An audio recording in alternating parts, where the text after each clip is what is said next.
আপনার জীবনে যা চেয়েছেন সব কিছু আল্লাহ কবুল করেছেন। বুঝবেন কিভাবে? তিনভাবে দিয়ে থাকেন। এক, নগদে, এটা আপনার চাওয়ার মধ্যে নির্ভর করবে, নগদে পেয়ে যাবেন ইনস্ট্যান্ট। দুই নাম্বার, একটু বিলম্বে, সেটার ভালোটা তিনিই জানেন। পৃথিবীর কোনো মানুষের, নট অনলি মুসলিম, পৃথিবীর কোনো মানুষের কোনো অকল্যাণ আল্লাহ তাআলা কামনা করেন না। একটু বিলম্ব দিয়ে থাকেন। তিন নাম্বার, রিজার্ভে রাখেন, পরকালে দিবেন। তারা কারা? তিন শ্রেণীর মানুষের দোয়া ফেরত দেন না। তারা কারা? 3 মিনিটে শেষ করব। তিনজন 6 জনের কথা। এক, যদি কোনো ব্যক্তি মুসাফির হয়ে থাকে, সফরকারী, যারা সফর করে, যারা জার্নি করে, বাড়ি থেকে বের হয়েছে কোনো এক জায়গায় যাওয়ার জন্য, ন্যূনতম যদি কোনো আমল থাকে, সুন্নত থাকে, তার কাছে দোয়া চাইবেন। কারণ সে আল্লাহকে কোনো কিছু বললে আল্লাহ ফেরত দেন না। এটা হচ্ছে 3 নাম্বার। 2 নাম্বার, কোনো মজলুম ব্যক্তি যদি থেকে থাকে, রাষ্ট্রীয় দিক থেকে, সামাজিক দিক থেকে কিংবা পারিবারিক দিক থেকে সে কোনো প্রতিবাদ করতে পারতেছে না, তাকে যেভাবে খুশি, যেমনভাবে খুশি তার উপরে শাসন এবং শোষণ, জুলুম এবং নির্যাতন একের পর এক চলতেই থাকে। অনেকে জেলে, অনেকে কবরে। জীবিত থাকতে তাদের সহবতে একটু দোয়া কামনা করবেন, তাদের দোয়া আল্লাহ তাআলা ফেরত দেন না।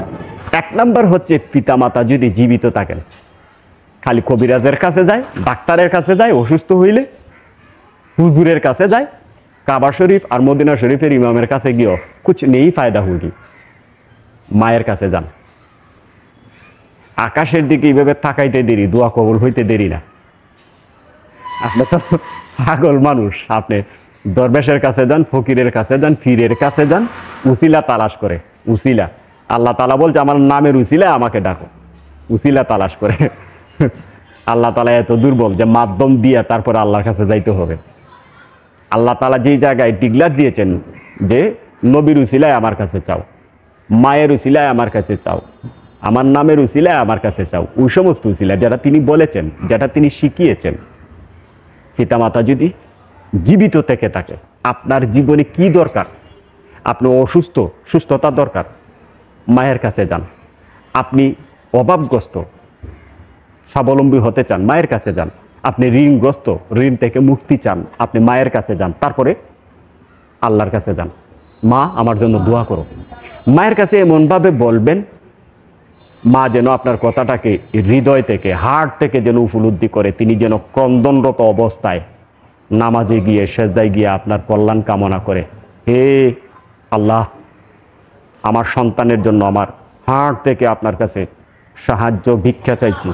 আপনি তার অভাব দূর করে দেন, আপনি তার ঋণ দূর করে দেন, আপনি তার অশান্তি দূর করে দেন, পেরেশানি দূর করে দেন।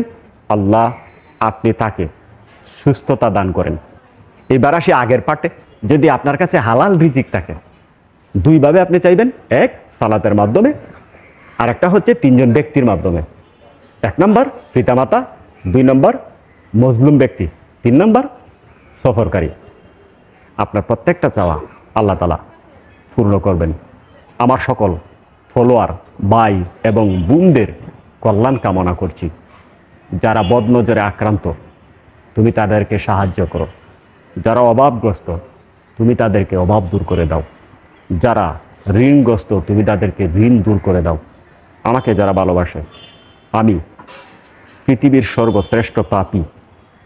পাপী যখন মালিকের কাছে আত্মসমর্পণ করে, মালিক তখন তা গ্রহণ করে। আমি বিনীত অনুরোধ করছি, আমাকে যারা ভালোবাসে, আমার যারা ফলোয়ার আছে, তাদের সকল সমস্যা নিরসনে তুমি যথেষ্ট ভূমিকা রাখবে, এমনটাই তোমার কাছে প্রত্যাশা করছি।